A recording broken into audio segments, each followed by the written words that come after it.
बिस्मिल्लाहिर्रहमानिर्रहीम। अस्सलाम वालेकुम। उम्मीद है आप सब ठीक होंगे। अल्लाह पाक आप सबको अपने हिफ्ज़ मान में रखे, आमीन। आज हम बनाएंगे मटर पुलाव। बहुत ही क्विक रेसिपी है ये और आजकल के मौसम में तो मटर पुलाव का बहुत ही मज़ा है। मटर पुलाव का मज़ा दोबाला हो जाता है अगर साथ में शामी कबाब भी हो जाएं। साथ ही मैं आपको एक चटनी बनाने का तरीका भी बताऊंगी और इन सब चीज़ों के कॉम्बिनेशन से आपका एक परफेक्ट लंच या डिनर मेन्यू तैयार हो जाएगा। 500 ग्राम यानी कि आधा किलो के करीब चावल मैंने पहले से भिगो के रख दिए हैं। इन्हें बनाने के लिए सबसे पहले एक पतीले में 1 कप के करीब ऑयल गरम करेंगे और उसमें 2 अदद प्याज बारीक काट के शामिल कर देंगे। जब तक प्याजों को गोल्डन ब्राउन कलर आता है हम यहाँ पे लहसुन अदरक को कूट लेंगे। यहाँ पे मैंने लिया है 1 टेबलस्पून साबुत धनिया, अदरक, हरी मिर्च और थोड़ा सा लहसुन। इन सब चीज़ों को हम अच्छी तरह से कूट लेंगे। इन चीज़ों का मटर पुलाव में बहुत अच्छा टेस्ट आता है। आप ये तरीका ज़रूर ट्राई करके देखिएगा। जब हम लहसुन, अदरक, साबुत धनिया और हरी मिर्च को इकट्ठा कूट के डालते हैं तो इसका बहुत अच्छी खुशबू भी आती है और जायका भी। आप इस तरीके से लहसुन अदरक चिकन पुलाव में भी डाल सकते हैं और बिरयानी में भी। अच्छी तरह से हम इसको कूट लेंगे। ये देखें, इस तरह से हमने इसको कूट लिया है। पेस्ट हमने इसका नहीं बनाना, हमने फ्रेश कूटा हुआ ही इस्तेमाल करना है। प्याज भी हमारे यहाँ पे ब्राउन हो रहे हैं। प्याजों का अच्छा सा कलर लेकर आना है। जितने अच्छे प्याज हमारे गोल्डन ब्राउन कलर के होंगे उतना ही हमारा पुलाव का कलर अच्छा आएगा। ये देखें, प्याज हमारे ब्राउन होना शुरू हो गए हैं। मुझे यहाँ पे ज़रा ब्राउन कलर का पुलाव चाहिए। हल्के रंग का पुलाव मैं नहीं बना रही, इसलिए मैं अच्छा सा प्याज़ों को रंग दूंगी।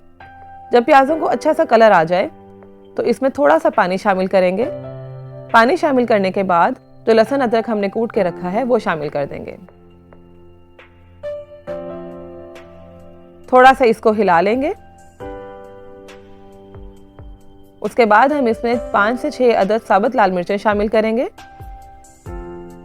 1 टीस्पून जीरा, 2 टुकड़े दालचीनी के शामिल करेंगे और साथ ही इसमें 2 अदद टमाटर बारीक काट के शामिल कर देंगे। हस्बे ज़रूरत नमक शामिल करेंगे और 1 टीस्पून कुटी हुई लाल मिर्च शामिल करके अच्छी तरह से हिला लेंगे। सर्दियों के मौसम में चूंकि मटर बहुत अच्छी आ रही होती है तो मैंने यहाँ पे पुलाव के लिए ताज़ी मटर का ही इस्तेमाल किया है। तकरीबन 1 पाव के करीब मटर थी जो मैंने छील के धो ली थी। अब मटर इसमें शामिल कर देंगे, अच्छी तरह से हिला लेंगे। मटर भी सर्दियों के मौसम के सौगातों में से एक सौगात है। सर्दियों के मौसम में जब मटर सस्ते होते हैं तो फिर मैं काफ़ी ज़्यादा मटर लेके फ्रीज़ कर लेती हूँ उन्हें निकाल के, जो कि आगे गर्मियों के सीज़न में बहुत आराम देती हैं। यहाँ पे थोड़ा सा पानी डालेंगे और ढक के 10 से 15 मिनट के लिए इनको गलने तक पका लेंगे। ये देखें, 10 से 15 मिनट इसको मीडियम टू लो फ्लेम पे पकाया है और मटर अब अच्छी तरह से गल चुके हैं। मटर गल जाने के बाद हम इसकी अच्छी तरह से भुनाई कर लेंगे। एक बात का आपने ख्याल रखना है कि मटर अच्छी तरह से गल चुके हों, क्योंकि दम में मटर ज़्यादा नहीं गलेंगे। मटर हमने इस वक्त ही गला लेने हैं। अच्छी तरह से इसकी भुनाई करें। तकरीबन 4 से 5 मिनट इसकी भुनाई को लगेंगे। मटर की भुनाई हो चुकी है। अब मैं इसमें पानी शामिल कर दूंगी। आधा किलो चावल के लिए मैंने 3 ग्लास पानी लिया है, जो कि आधा किलो से 1 ग्लास ज़्यादा है। आप जिस तरह अपने हिसाब से चावलों में पानी डालते हैं उसी तरह से डाल लें। जब पानी को एक उबाला आ जाए तो उसमें चावल शामिल कर देंगे। चावल कम से कम भी आधा घंटा पहले भिगो के रखने हैं। जितने अच्छे चावल भीगे होंगे उतने ही चावल फूलेंगे भी और खिले खिले भी बनेंगे। यहाँ पे मैंने सब चावल डाल लिए हैं। अब आराम से इनको एक दफ़ा हिला लेंगे और पानी खुश्क होने तक के लिए पकने देंगे। आंच हमने मीडियम रखनी है, बहुत तेज़ आंच पे पानी खुश्क नहीं करना। तेज़ आंच पे पानी खुश्क करेंगे तो चावल का दाना फूलेगा नहीं। इस पॉइंट पे हम इसका नमक भी चख सकते हैं। इस टाइम पे नमक तेज़ होना चाहिए। अगर इस वक्त नमक तेज़ होगा तो फिर दम में नमक बिल्कुल ठीक होगा। यहाँ मुझे नमक थोड़ा सा कम लग रहा था तो मैंने थोड़ा सा नमक और शामिल किया है। ये देखें, जब इतना पानी रह जाए, थोड़ा सा बिल्कुल, तो फिर हम चावलों को दम लगा देंगे। तवा मैंने पतीले के नीचे रखा था और दम लगा दिया था। यहाँ पे मैं एक चटनी तैयार करूँगी। उसके लिए मैंने 3 अदद टमाटर लिए थे, 1 छोटी सी हरी मिर्च, 7-8 जुए लहसुन के, 1 टीस्पून ज़ीरा और हस्बे ज़रूरत नमक। इन सब चीज़ों को ब्लेंडर में डाल के अच्छी तरह से ब्लेंड कर लूँगी। इस चटनी को बनाते हुए इस बात का ख्याल रखना है कि आपने इसमें पानी बिल्कुल भी शामिल नहीं करना। अच्छी तरह से ब्लेंड कर लेंगे।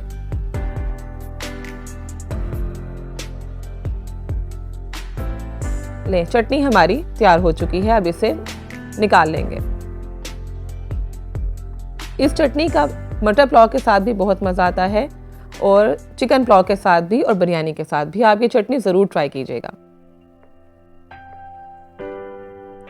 साथ ही मैंने सलाद भी तैयार कर लिया था। ये दोनों चीज़ें मैंने चावलों को दम लगा के तैयार की थी। बहुत ही जल्दी तैयार होने वाली ये रेसिपी है। और थोड़ा सा अगर हम एहतमाम करें तो सादा खाना भी हम बहुत मज़ेदार बना सकते हैं। मटर पुलाव के साथ शामी कबाब भी मैं अक्सर ही फ्राई कर लेती हूँ। चावलों को दम भी यहाँ पे आ चुका है। 15 मिनट का चावलों को मैंने दम दिया था और 15 मिनट के बाद चावल देखें कितने खिले खिले तैयार हुए हैं। इस तरीके से अगर आप चावलों को दम देंगे तो चावल बहुत खिले हुए बनेंगे।